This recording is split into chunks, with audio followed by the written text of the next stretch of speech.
My channel. I'm Avis, and today I just want to show you a quick little mini tutorial on how I achieved this look. Okay, this is a synthetic wig, okay, and I got tired of it being so long. It was like 24 inches, and it's like super duper hard here in Florida, so I just decided on chopping it up, especially be something different I can wear to work or whatnot. I can wear it to work and it don't be bothering me too much, like too much on my neck. So I thought it was like a perfect length, and like I said, it's a synthetic unit, and you can rock her any kind of way you want to. I started off razor cutting it, you guys know, so yeah,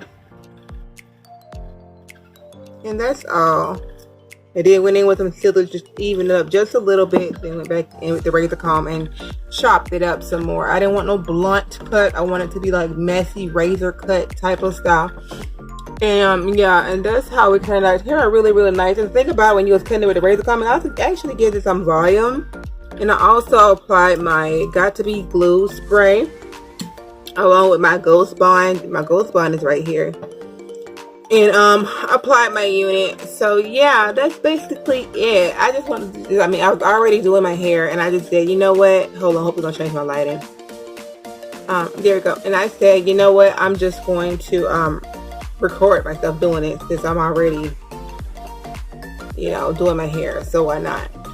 So anyways, you guys, that's it. It's like a nice olive green color.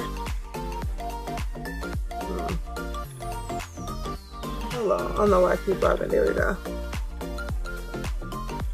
Oh well, the lighting is what it is. So I'll see you guys later. Thanks for watching. Continue to watch.